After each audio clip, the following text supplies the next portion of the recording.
direct the autism program at the University of Illinois, Chicago. And so we're housed in a larger clinic that serves a range of people with developmental disabilities, children, adolescents, and adults. And I'll just kind of give you an overview of that in a minute. But first I wanted to introduce our panel presenters.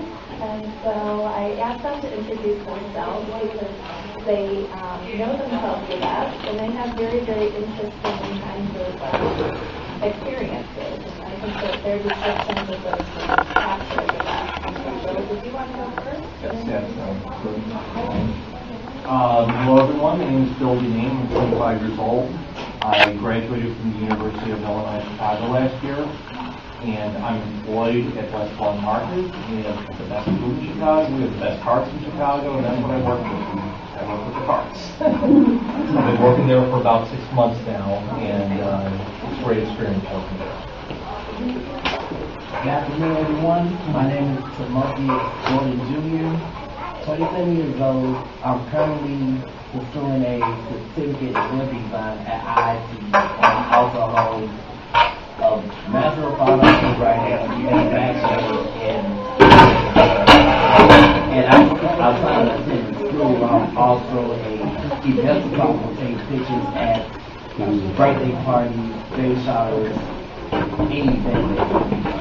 And I'm also an independent marketer. I sell products online. All right, thanks, guys. Can everybody hear us okay? I'm a little bit crowded, which is a great thing. At the same time, sometimes our voices sound scary. So just a little bit about our clinic.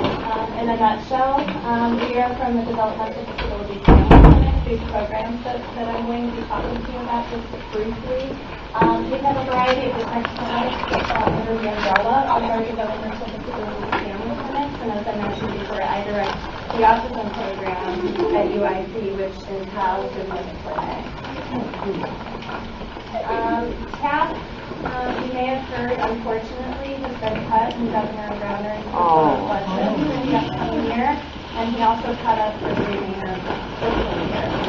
So all these programs that I'm talking to you about today are programs, unfortunately, that are part of the autism program funding that is being cut for us. But we're scurrying about and trying to find different ways to support these groups. So I don't want anybody to lose hope in terms of those services being available. We're all working hard to restore the funding and also to make sure that we can find other ways to offer these kinds of programs in our clinic. As you all know, there's an increasing need for transition kinds of services for young adults who are on the autism spectrum. So there are many, many students who are on the autism spectrum who are showing an interest in going to college, showing an interest in other post-secondary kinds of opportunities. You can see over the years, this is the number of children in Illinois receiving special education under the category of autism. And you can see over the years how it's significantly increased. This goes up through 2012, okay? And so all of these students are graduating and moving on and are in need of support, some kinds of programs to address their desire to go to college or their desire to find a job. And so that's why we're here today, is to talk about one aspect of that, going to college.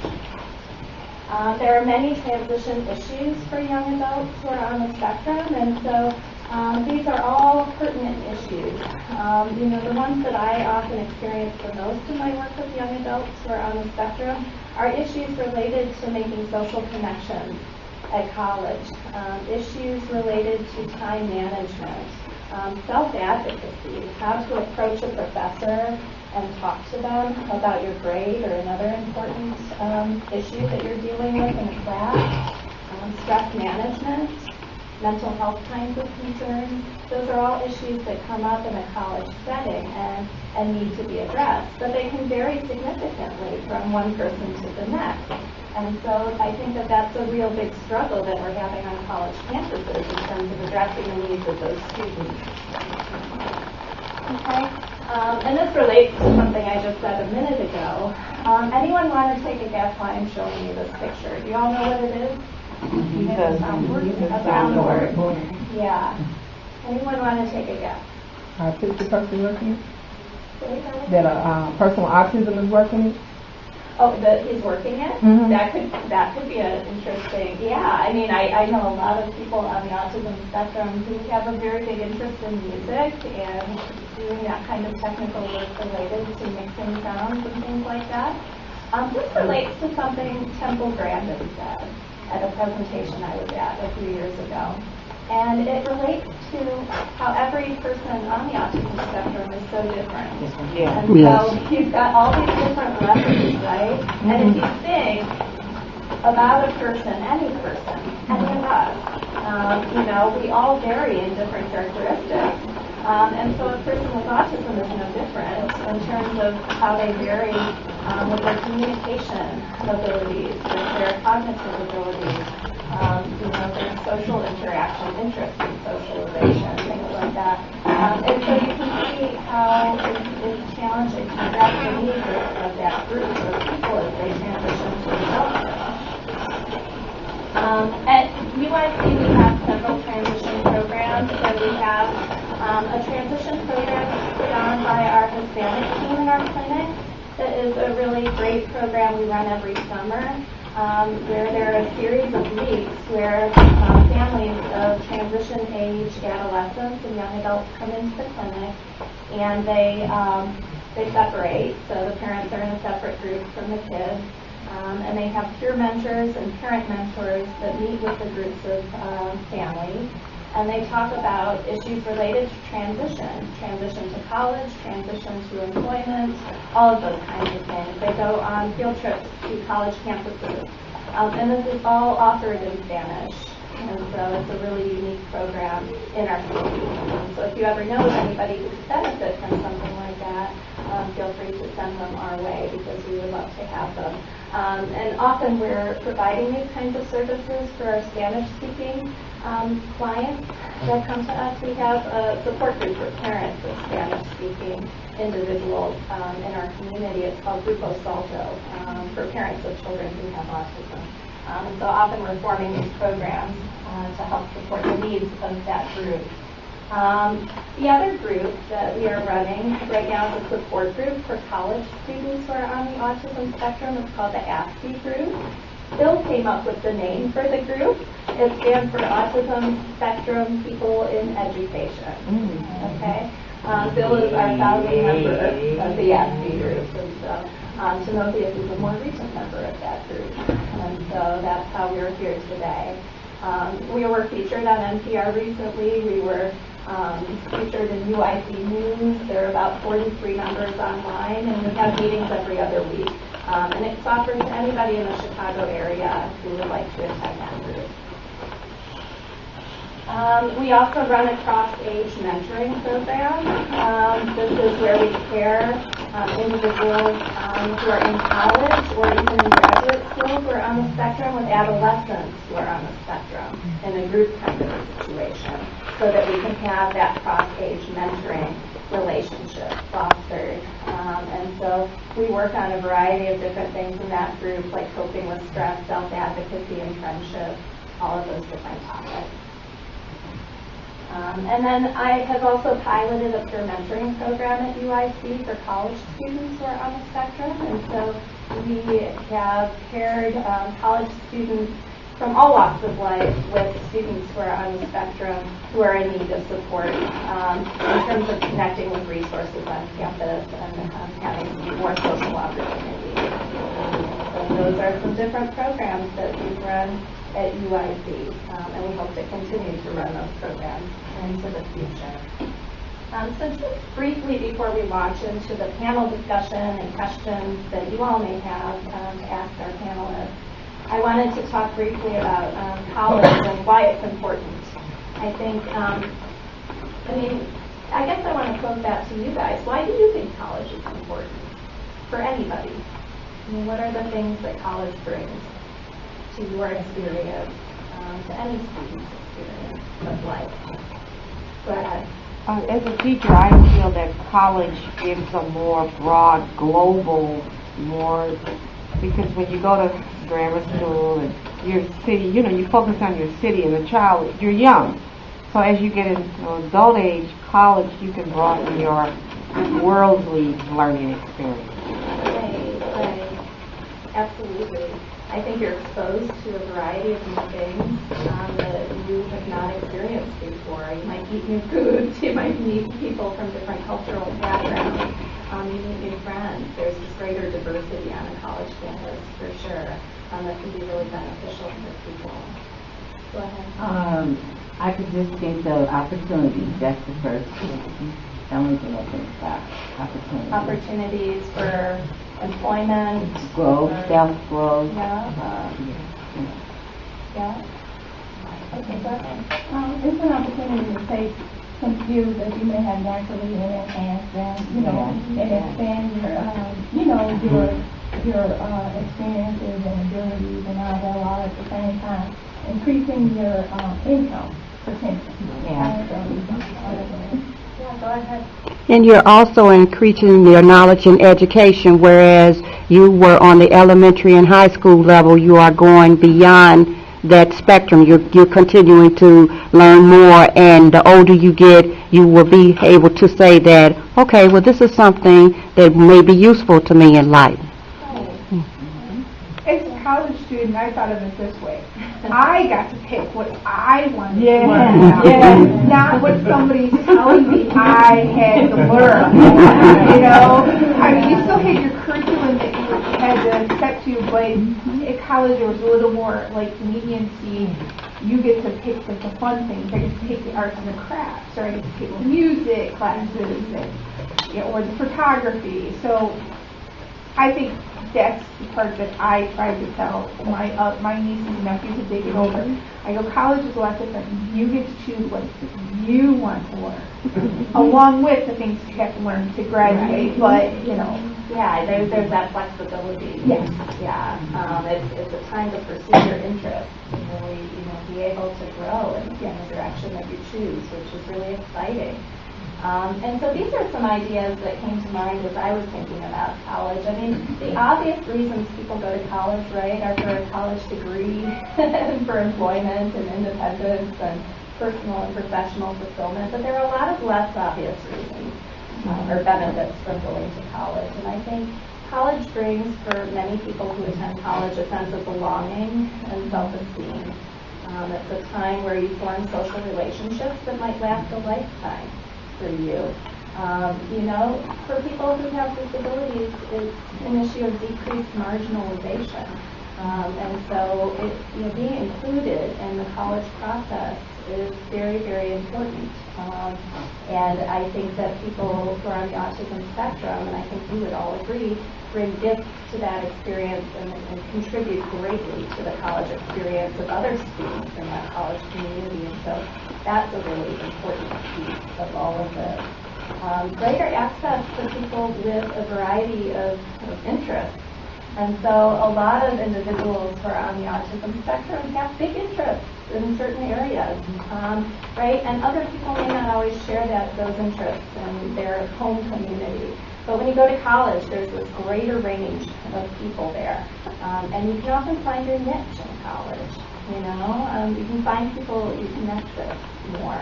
I think that's true for everybody, and it's especially true for people who have autism. And the contribution piece that I had mentioned, I think that's just a really, really important piece of this. And so, why are we here today? We're here to talk about college and let our panelists kind of help inform you and answer questions related to their experiences in college. And so what I'm going to do is kind of hand it over to them. The way that I've structured this is I'm going to pose some questions, just broad questions, to lead off the discussion. Those questions will be on my slide, but I will also let you guys know what the questions are. And then you can take turns responding to the questions. If there are contributions from the audience, just let me know, and we'll include you in the discussion too. If you have any questions about things that the panelists are saying, just let me know, and we can have a conversation about it, okay? So these are just launching points for further discussion, all right? So we'll go ahead and get started already. So my first question for you guys is, when did you know that college was right for you? So was there a point in your high school experience or even before then that you thought, oh, I would really like to go to college? Or was it something that you hadn't thought about? You know, just talk a little bit about that. Well, before I answer that, now that you mentioned it, that college you get to take whatever course you want, I never really saw it that way. So, so thank you for that. But part of the reason why I really felt that college was right for me was that it was really influenced by my parents. From the moment I was born, my parents started making savings accounts so that I and my little brother, both of us could go to college. And so they really saved up. They really both of them really stressed the importance on a college education, and I knew it was important too. And especially nowadays, because a century ago you had so many jobs and not enough people to fill them. Today it's the other way. You have so many people looking for a job, and there's just partially because of technology, there's less and less jobs, and you have jobs moving overseas. So college education, it's really important nowadays. But that's part of the reason why my parents really, those are the many reasons, those are just some of the many reasons why I was influenced to go to college. Great, thanks, Bill. So your parents' influence. Exactly. Primarily as you're growing up. Timotheus, what about you? I agree with Bill on the statement too that my family pretty much influenced me to go to college, mainly because even though a few people that I know in my family attended college, whether maybe a 4-year college or graduated from a 2-year college, nobody in my family never graduated from a 4-year college before, so they told me earlier that I should get college a shot, especially once they saw my ability from early on. And also, just be short, 2 other instances I can think of where I thought college was for me. I love football, and growing up, I used to watch a lot of college football. And my initial dream, I wanted to play professional football. So I was wondering, if I do well in school, if I play decent games, then I get a scholarship to go to a college of my dreams, and eventually go to the pros. So I say college for me was like a road to get to my dreams. And lastly, I was in a college preparatory program in high school, and they instilled in me, you got to perform well in school so that I'll be able to get to college of my dreams. And in fact, what they used to do is take people all over the country to colleges. And so it instilled in me, if that opportunity in college is there in my hometown, so why not give college a try? And that's how I chose University of Minnesota. So, I mean, the common theme is that there was just an expectation that you were going to go to college, right? That was part of what was expected of you in terms of your own expectations for your parents as well. You just kind of look forward to it. Can I ask a question? Yeah, go ahead. This is an if your parents didn't stress you to go to college, would it still be a decision that you would have done? I doubt it. I really don't know. Why do you say that, Bill? So, well,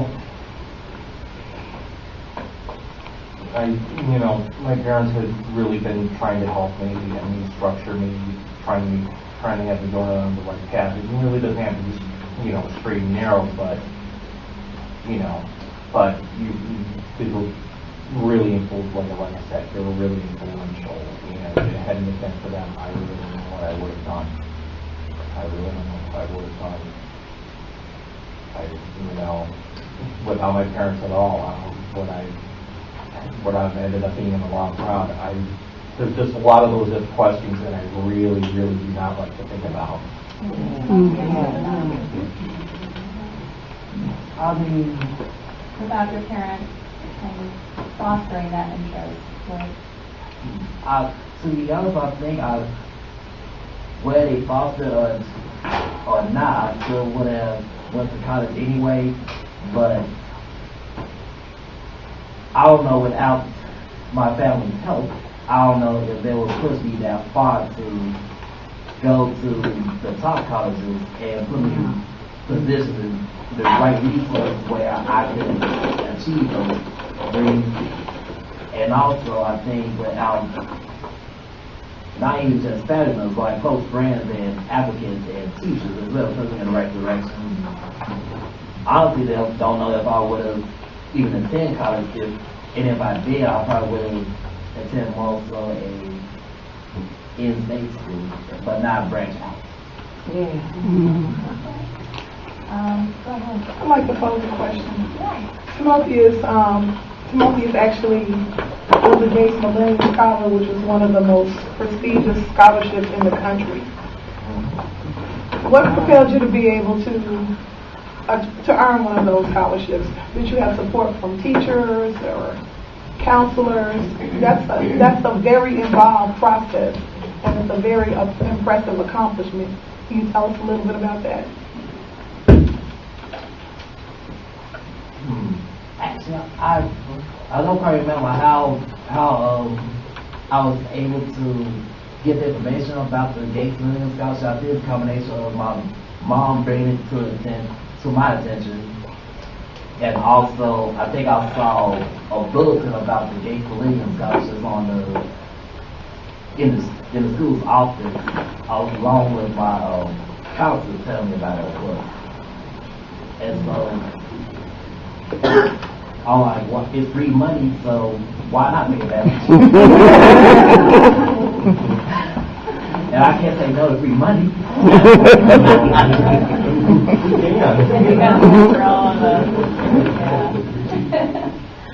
Okay. Any other questions before we move on to the next question? Go ahead. What are your majors in college? What are you studying? Bill? Well, when I was in college, I graduated last year, and I'm currently employed at West Lawn Market. But when I was in college, I previously started out with a computer science degree. I really wanted to know what it took to make computer software. But my first semester at UIC, I went to Daly before I went to UIC. My first semester at UIC ended up being my last with computer science, because I got to take a computer science course. I knew what it finally took, and I just realized I don't think I was going to be cut out for it. So I changed my major to history, and that's what I graduated with last year. Thank you. Yeah, it's wonderful. Our app speakers actually have several graduations, which is really exciting. So a bachelor's in history, and probably when I head back to UIC a few years from now, pursue my master's, and then I can make a really good career out of that. Do you wish to teach someday, or what would you like to Probably do? work in a museum. I worked at the Museum of Science and Industry about 6.5 years ago, and it was one of my most favorite jobs. It was temporary, but I loved it. It's my favorite place to be downtown Chicago. Me too. How about you? Where should I begin?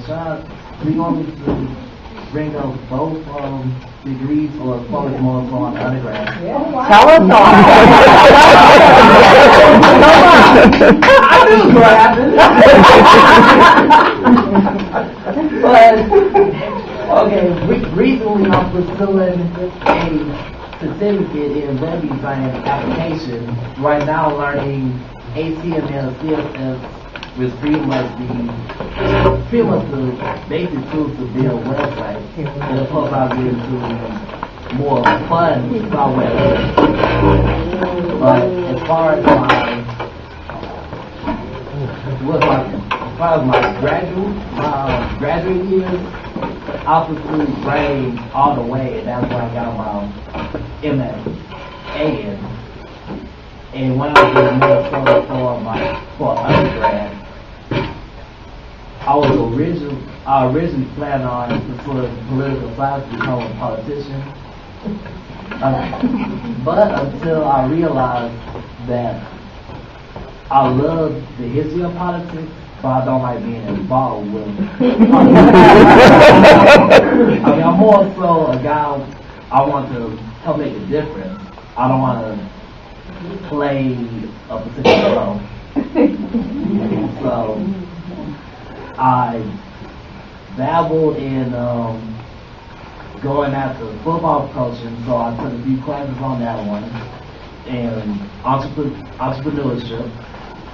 But eventually I picked English as my major and my minor in African American Studies. African American Studies because I love history, period. And English, the reason why I chose English because I used to write poetry a lot back in high school. So when I went to Minnesota, once I found out I could actually not only study poetry, but also have a final theater project based on poetry. Like, okay, it was my passion, so that's how I became an English major. Thank you. You got a lot of choices. All my choices. Tell them what's a master's in. I told my master's in writing. Okay. So between Bill and Timotheus, we've got lots of achievements here, which is really exciting. What my question I had for the two of you, just to use as a launching point, and we've hit on it a little bit already, but do you feel like high school prepared you for college? And if so, what was it about high school that prepared you for college? Well, certainly one of the things, it certainly helped prepare me for college, and my parents did tell me that, what high school and college would be like. And one of the things that really helped me out in high school, helped me prepare for college and get go for employment, was my senior year. I took a jobs for Illinois graduates class. I was thinking about I was trying to decide whether or not I should take that class, but my mother really influenced me to take that course. And it was very, very helpful. It was a job for Illinois graduates, or JIL for short. It really helped you prepare for what life will be like after you graduate high school, after going to college, after you graduate from college. It really gave you a lot of stuff. Gave you a lot of stuff to prepare for, a lot of preparation. But taking this class, that was a really smart decision. I'm glad my mother was able to influence me to take that course. It was a great course. It was fun. The teacher was great. And unfortunately, we don't. I heard the school that I went to, they no longer have the class, and it's certainly a class they should still have.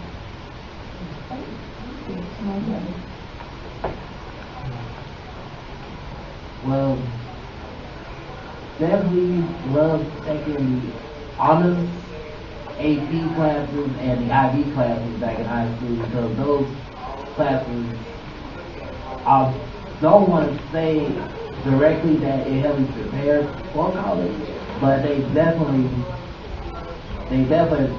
motivated me to go further and beyond my capabilities, in which in college is needed anyway, where you can't just do an assignment and then just go on with the rest of your day or whatever. You have to really be interested in what you're doing and really go above and beyond the course requirements, so that not only you able to get the degree, but also really eventually gain the knowledge you'll need in the workplace, or whichever career path you take. So at least through taking those courses, it kind of reminds me that I have I have to work harder. I can't just like. Go ahead. Which high schools did you go to, and how did you adapt to going away to school? Well, More so for Timotheus. Yeah. who went away to University of Minnesota. How did you adapt? How did I adapt? Before I began that, I graduated from Hyde Park Academy, which is sixth grade at SCAD-Atlanta. So, actually, I made the transition from high school to college was very easy because part of it because I was already learning how to become more of an independent person by the time I was in high school anyway. So by the time I went to college, I was able to get things up and running. I didn't run into as many problems as my peers, but they have faced. And also, from a social aspect, I wish I could have been in college earlier, to be honest, because I was way more social in University of Minnesota, or in college in general, than in high school. Because I think Jennifer brought up, when you go to college, you'll meet more people who share your interests. And not only that, the nicer people, period. It's not all clicky and stuff. So I had a blast talking to people, joining organizations, and hanging out with friends, and yes, hanging out at night at parties too. I'm not gonna get further in that conversation. When they started college, right? For a lot of people. yeah. But it's kind of interesting because I remember when I started high school just over 10 years ago. My elementary school was not a really good time for me socially. I ran into a lot of social problems, and I did have a bit of a track record. My dad told me this right before I started high school, and he told me it was just a mental record. It wasn't written down or anything like that. And I said, you know what? I'm in a new place, off to a fresh start. It's kind of what freshman means. We're off to a fresh start. And I was able, and despite some of those people who could be really nasty, I was able to adapt really well. And by the time I became a senior, I really loved the place. And it really wasn't until after I graduated from high school that my parents were actually to say, well, he wasn't involved in any cliques, and I realized, oh my goodness, I wasn't. It's like, it didn't really matter what sort of clique you were in. I really stood out, and one saw me as no one to brag, but they saw me as just this great person, this person to look up to, and it felt really good. But when I started college, however, it was, I was wondering what it was going to be like at first. When my first day of college, it was like, well, it's, I'm with kids who were, kind of have the same attitude as me. They're about the same age, and so the age similarity really helped me get through maybe the first couple months of college, and really helped me get used to what college life is like. But then I went to UIC, and it was very different from Daly College. Daly College was, when my first day at UIC, January 9th of 2012, I come in there, and it's like, oh my goodness, this is like a city. This is like a small city in a small area. And I was just like, oh my God. So I wasn't expecting it to be the place it was. It's funny, Bill. I put up the next slide because you can't see it. But I was going to ask you guys to describe what your first day of college was like, or the first time you were on a college campus, and I think Bill read my mind. I had no idea. No way of knowing you were going to ask that. Yeah, go ahead. I have a question. So, you're your diagnosis, are you both Asperger's? Yes. Okay, and see, that's interesting because what we hear about Asperger's, you're not explaining at all. If you know what I mean, they talk about social. I mean, this is great.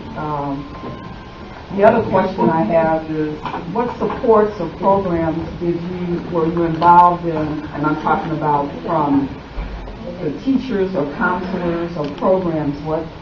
With autism, what supports did you get that helped prepare you for your future? Or did you get any supports in high school or grammar school? Well, that was a question I was prepared to answer. One of the things that I had, especially when I was in college, in high school and grammar school, you really get support because you really need that support.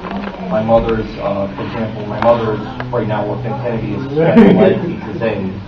And, but on top of that, when I was in college, you really don't get as much support, you don't get as much accommodations as you did when you were in high school or grammar school. But the really big piece of support that I had as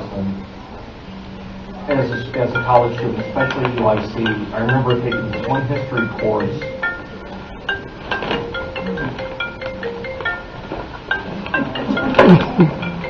Oh, God. Sorry about that. Oh, yeah. But anyway, part of some of the support I had when I took this history course, summer of 2012, there was this teacher there that I think should have been working at a high school or a grammar school because she was really, really dedicated to having these students succeed.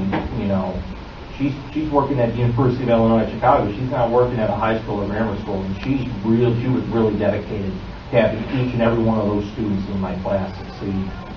I also had parental support. My parents really helped me out with some of the assignments and really helped me dig that extra layer. I'm trying to remember the other piece of support. Yes. They also have a disability office at the University of Illinois in Chicago. And,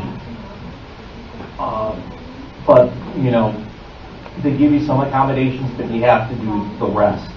For example, a blind person is allowed to record a conversation on education from what I heard. But I think really accommodation was making sure that the teacher making sure that the teacher really explained it to me like 100%.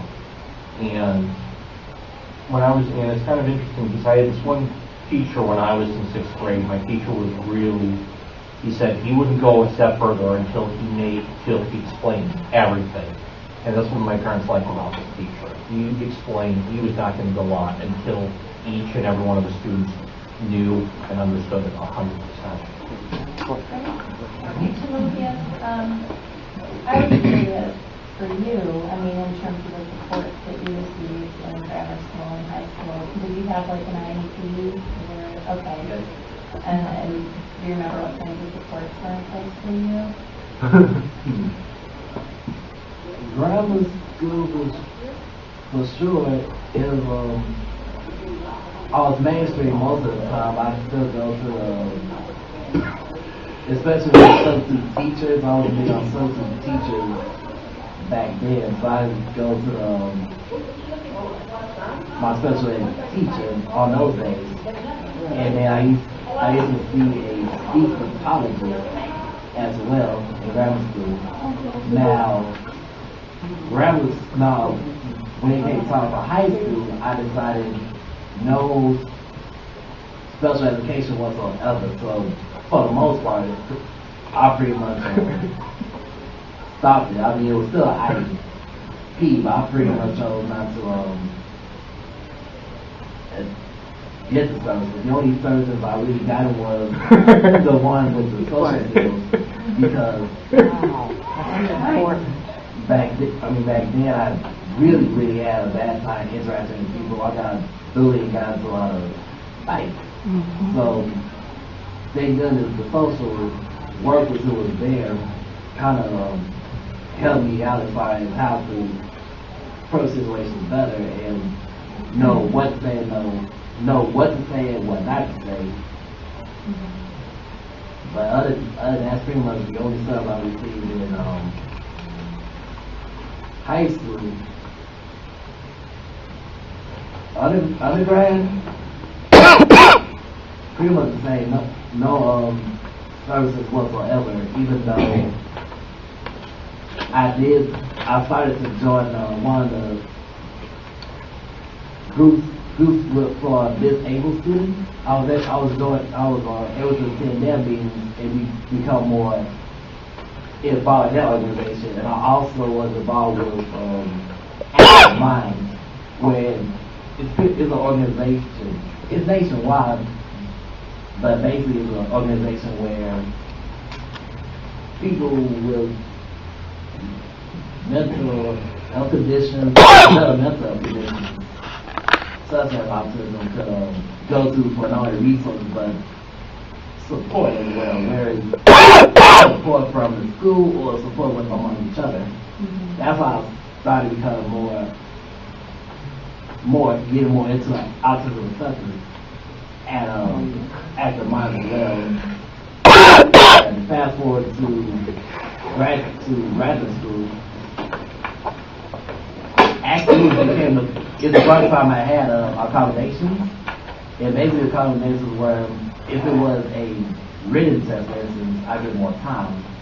I realized I was about to tell a class, even though I was doing so well with all the other assignments. When it comes to taking the test, I didn't know how to approach it.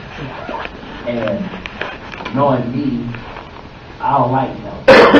I could figure things about myself and I thought I was a coward if I asked for help. Until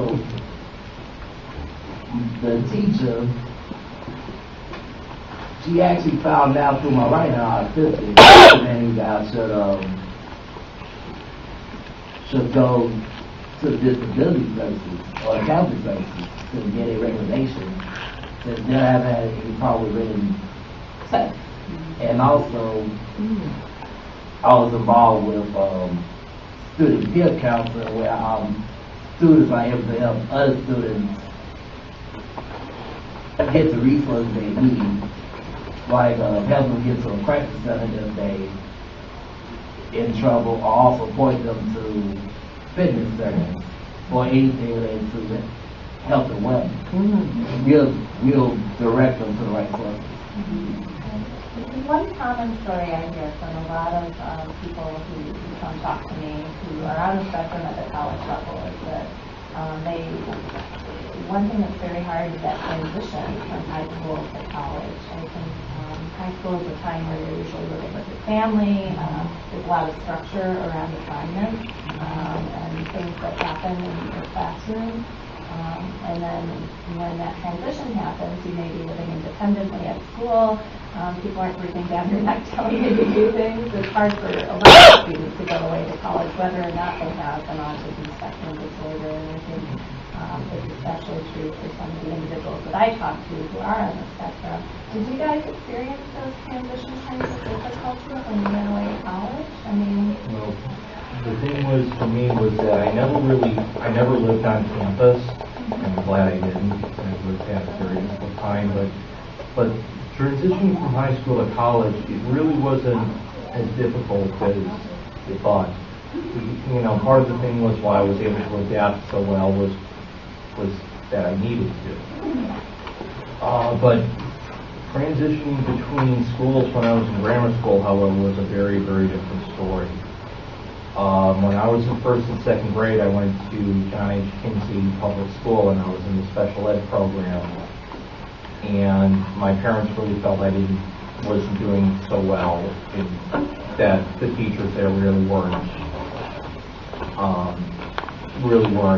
doing the things that they were supposed to do.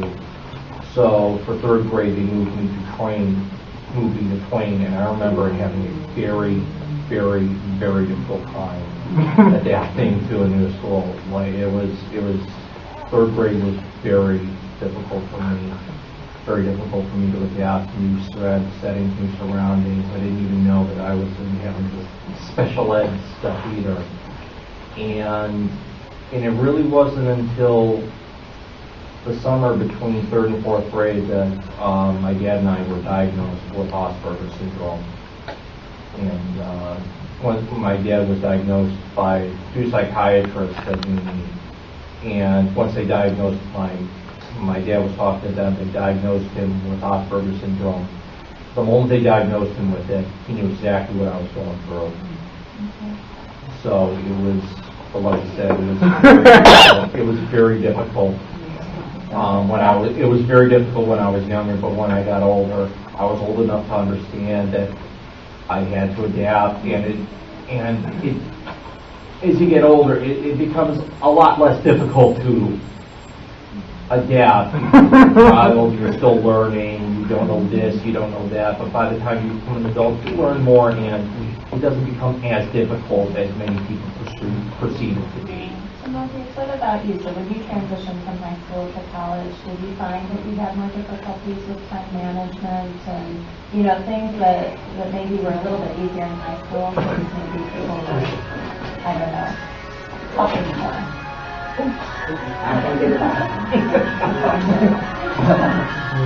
Yep, it's a Saturday.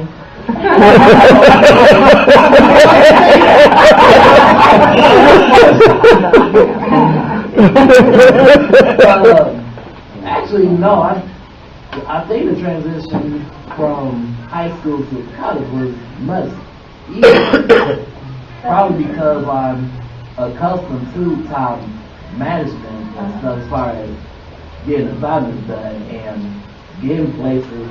I mean, I had no problem whatsoever because I'm accustomed to the transit system like that. In fact, on a short side note, he used to call me a map. Because I got an apple finding ways to get to places. That's good. But what grade are you in? What level of education do you have now? What level is your education? Master's. You have a master's in what? Writing. In writing? Okay. And you have what's your level of education? So, you have a bachelor's? I graduated with last year I graduated with a bachelor's in history. In history, okay. And a few years from now I do plan to head back for my master's.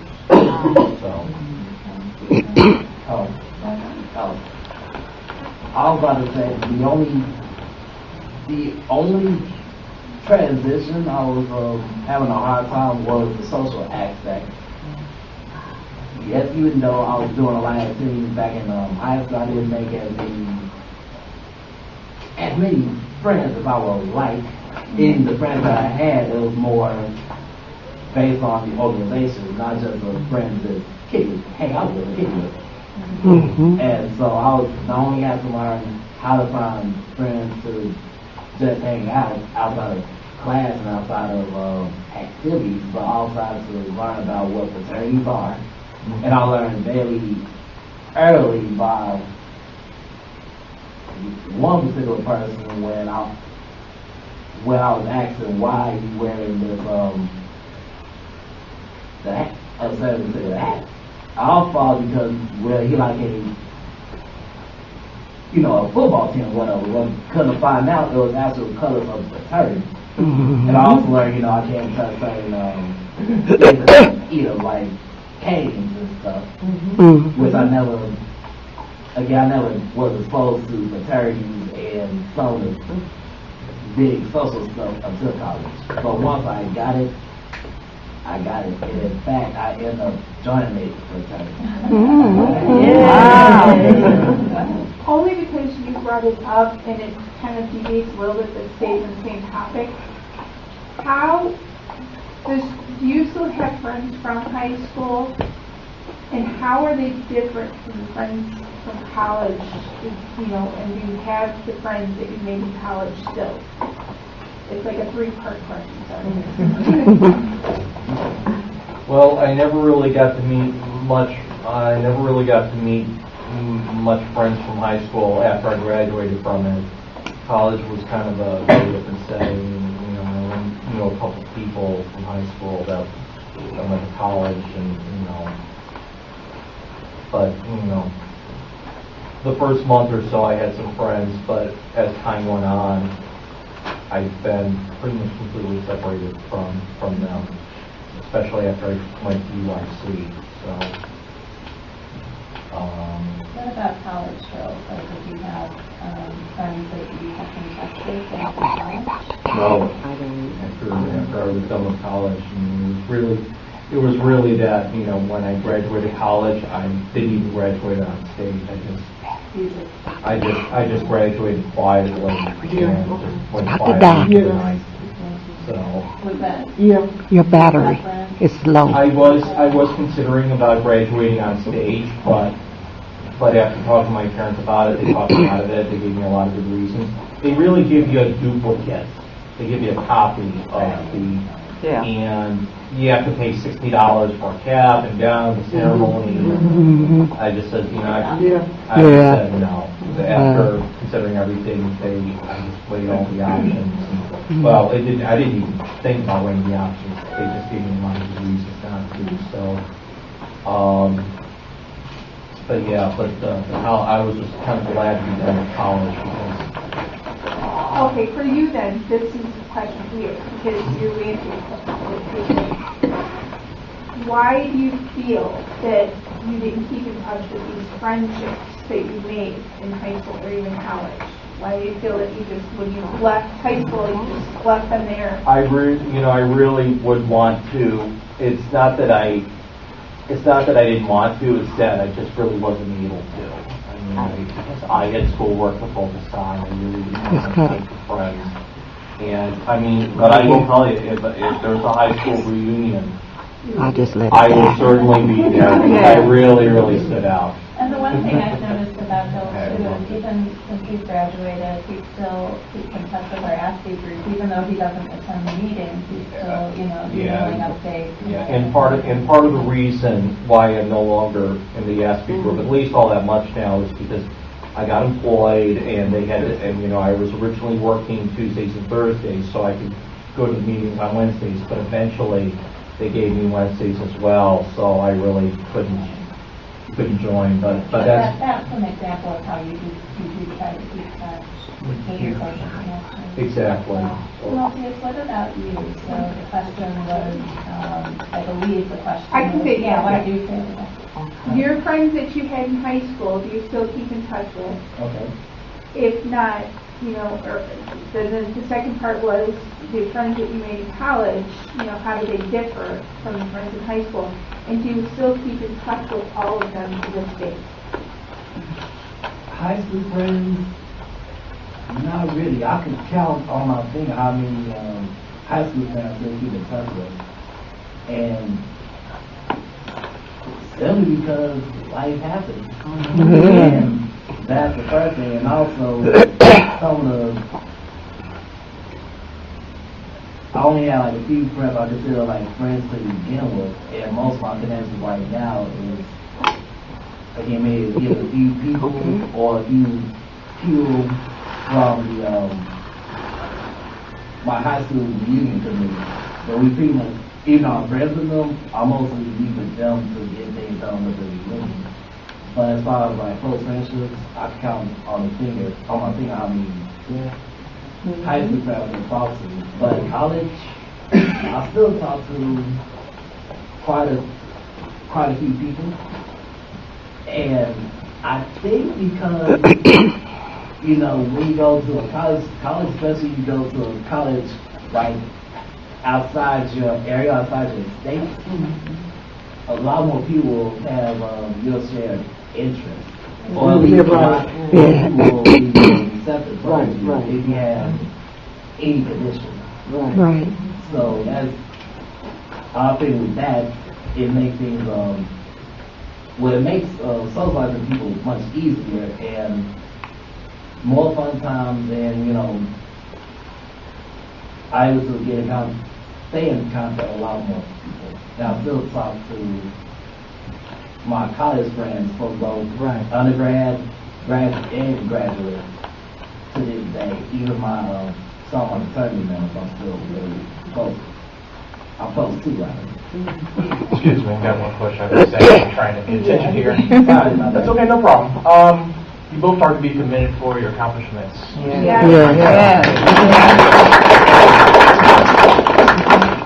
That being said, two things you know are sure in this room. One, that everyone who falls on the spectrum is going to be different personality-wise. The second thing is, every preparation you guys go through high school is different for everyone in this room who has a child or someone you know with autism or Asperger's. If both of you can give me an example, I have a son right now who's a freshman in high school, and I think he wants to go to college. I'm pretty sure he does.